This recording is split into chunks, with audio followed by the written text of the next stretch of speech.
আসসালামু আলাইকুম প্রিয় দর্শক, আমি গতকালের যে কন্টেন্ট আমার ছিল সর্বশেষ, যেটাতে আমি সেনাপ্রধানের বক্তব্য নিয়ে আলোচনা করেছিলাম, তখন আমি বলেছিলাম যে আমি এরপর প্রধান উপদেষ্টার যে ভাষণটা ছিল আমাদের স্বাধীনতা দিবসের প্রাক্কালে দেওয়া ভাষণ, সেটা নিয়ে কিছু কথা বলবো।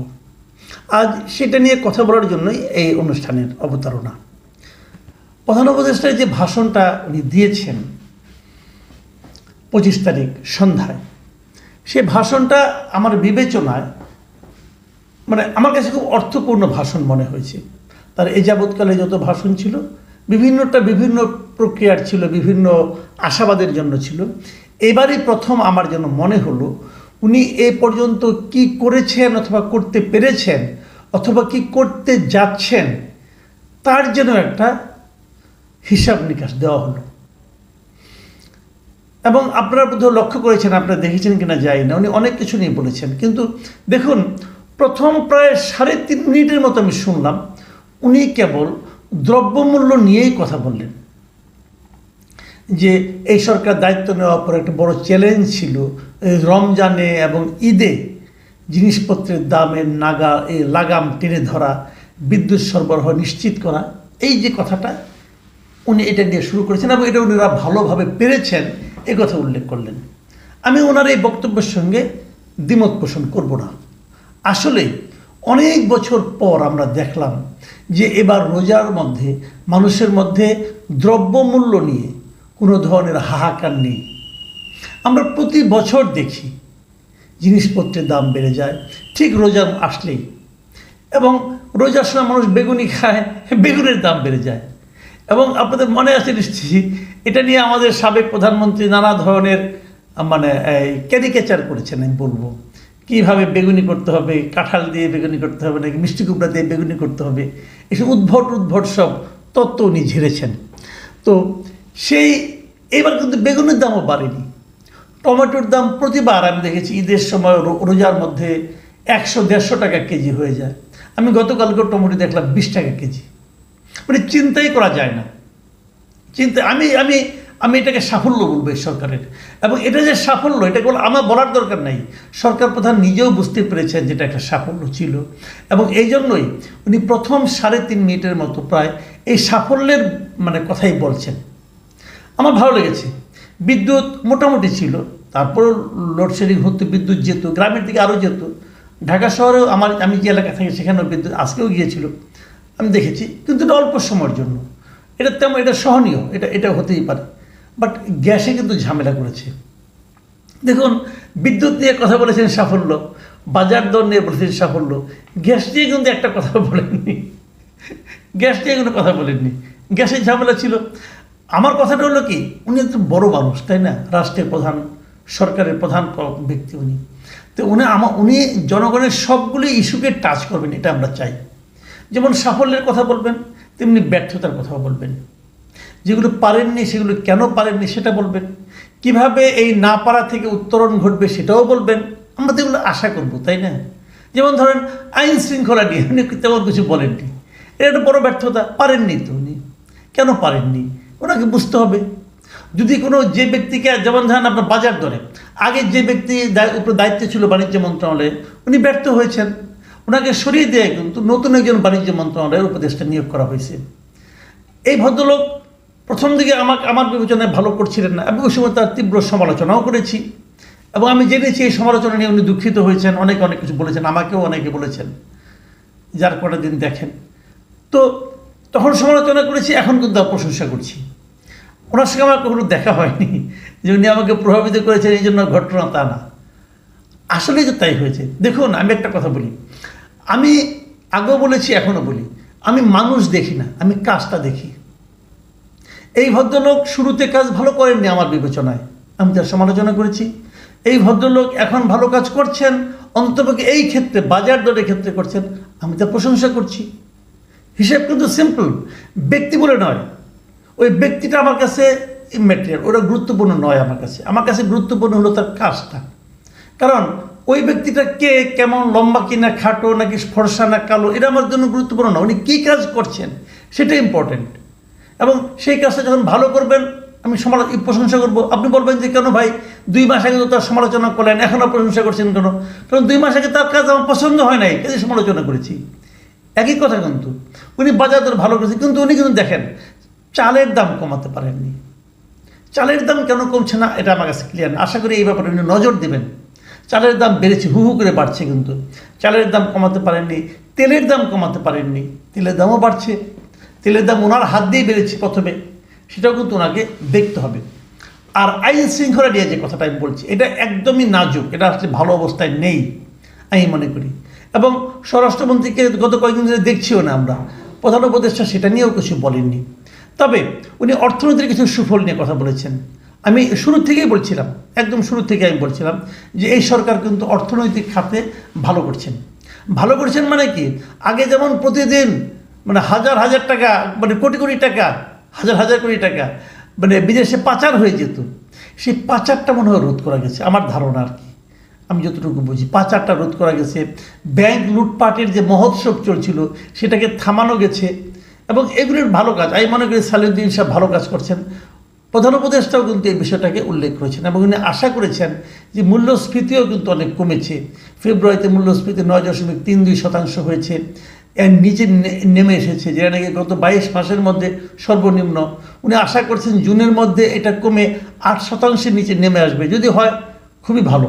দেখুন আসলে কিন্তু অর্থনীতির মূল কথা, যদি আপনার পেটে ভাত থাকে, যদি বলে না পেটে থাকলে পিঠে সয়, তো অর্থনীতিটা যদি উনি কন্ট্রোল করতে পারেন, মানুষের যদি দ্রব্যমূল্য যদি নিয়ন্ত্রণে রাখতে পারেন, আমার মনে হয় এটা একটা ভালো কিছু হবে।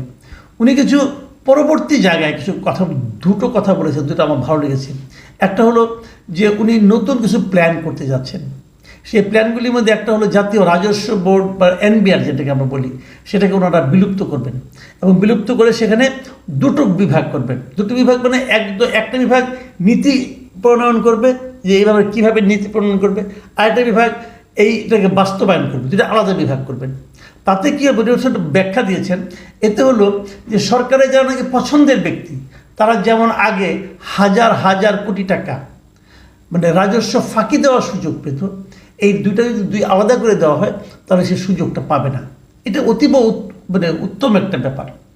আমি মনে করি সরকার তো বুঝতেই পারেন এই যে এত বড় বড় কোম্পানিগুলো আছে, বড় বড় প্রতিষ্ঠানগুলো আছে, তারা কত টাকা রাজস্ব দেয়, এটা দেখলেই তো বোঝা যায় যে কে কত রাজস্ব আসলেই দিচ্ছে, কে কত ফাঁকি দিচ্ছে। বড় বড় ব্যবসায়ীদের এই ফাইলটা ধরে টান দিলিতে হয়। আরেকটা জিনিস উনি বলেছেন, সেটা হলো যে উনি চীনে যাচ্ছেন আগামীকালকে, মানে আজকে উনি চীনে যাচ্ছেন।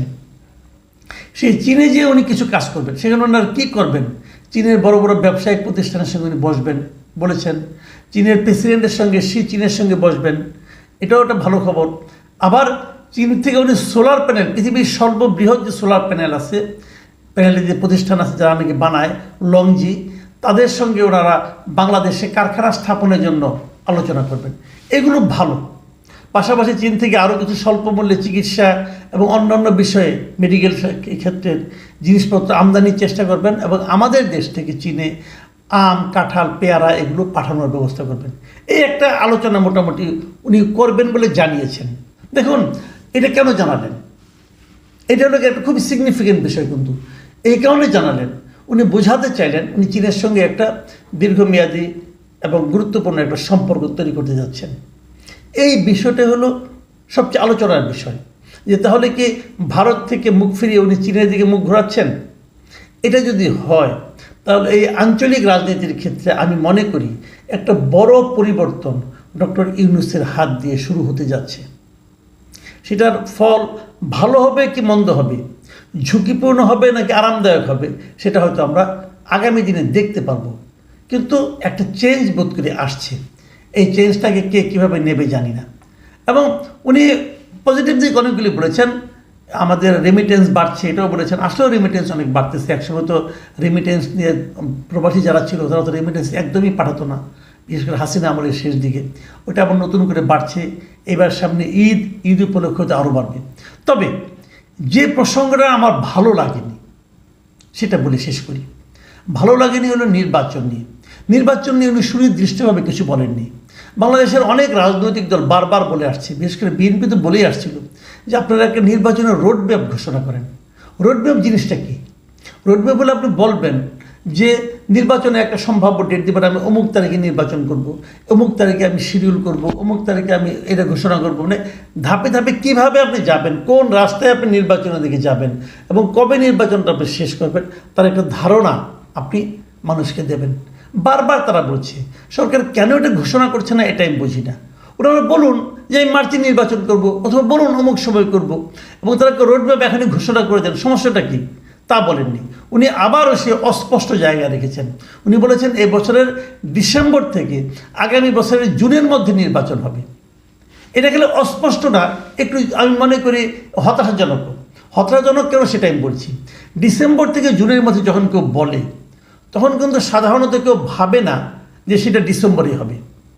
সবার ভাবনার মধ্যে কাজ করে তাহলে কি ফেব্রুয়ারি অথবা মার্চ অথবা এপ্রিল, এরকম কিন্তু ভিন্ন ভিন্ন ভাবনা আসে, কিন্তু ডিসেম্বরটা কিন্তু মাথায় কারো আসে না। আমরা কিন্তু এতদিন ধরে নিয়েছিলাম নির্বাচনটা ডিসেম্বরে হবে, কিন্তু সেটা আদৌ হবে কি না এখন আমার কাছে কিন্তু এখনও ক্লিয়ার না। আমি মনে করি এটা খুব ভালো কথা না, এটাকে বাংলাদেশের রাজনৈতিক দলগুলো খুব ইতিবাচকভাবে নেবে এটা আমার কাছে মনে হয় না। এবং এটা ডক্টর ইউনূস কেন করছেন, কেন ডিসেম্বরের পরে হলে সুবিধা, এই জিনিসটা উনি এখন পর্যন্ত কিন্তু ক্লিয়ার করেন নাই। ডিসেম্বর মানে যদি ডিসেম্বরেও হয় তবুও কিন্তু সেটা আজকে থেকে প্রায় 9 মাস, আপনি 9 মাসে কি নির্বাচন করতে পারবেন না? কেন পারবেন না স্যার? আমরা তো আমাদের দেশে আগে তত্ত্বাবধায়ক সরকারগুলো তারা তো 3 মাসে নির্বাচন করতে পারতো, আপনি 9 মাসে নির্বাচন করতে পারবেন না?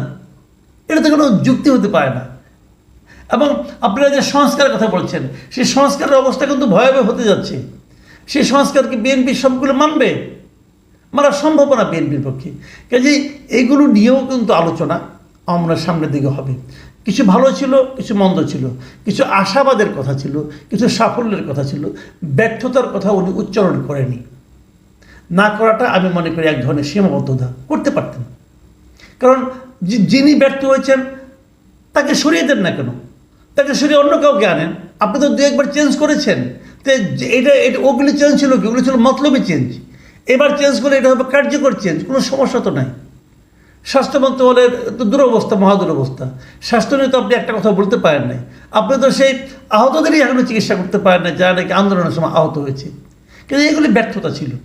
তারপরও আমি বলবো যে ডক্টর ইউনূসের এই যে জবাবদিহি করার অথবা নিজের কর্মকাণ্ড প্রচার করার, প্রকাশ করার, জনগণের কাছে জনগণের মুখোমুখি হওয়ার এই যে জিনিসটা, এটা আমার কাছে পছন্দ হয়েছে।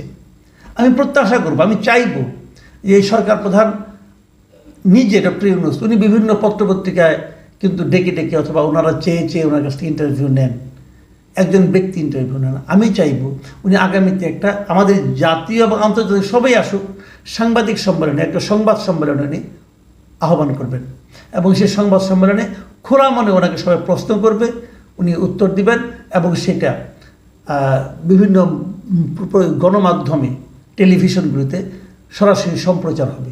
আমি এরকম একটা কিছু চাই। যদি উনি এটা করেন তাহলে আমি মনে করবো যে উনি আসলেই জবাবদিহিতামূলক একটা সরকার প্রতিষ্ঠা করতে যাচ্ছেন অথবা উনি চালাতে চাচ্ছেন। প্রিয় দর্শক, এখন এ পর্যন্তই। আল্লাহ হাফিজ।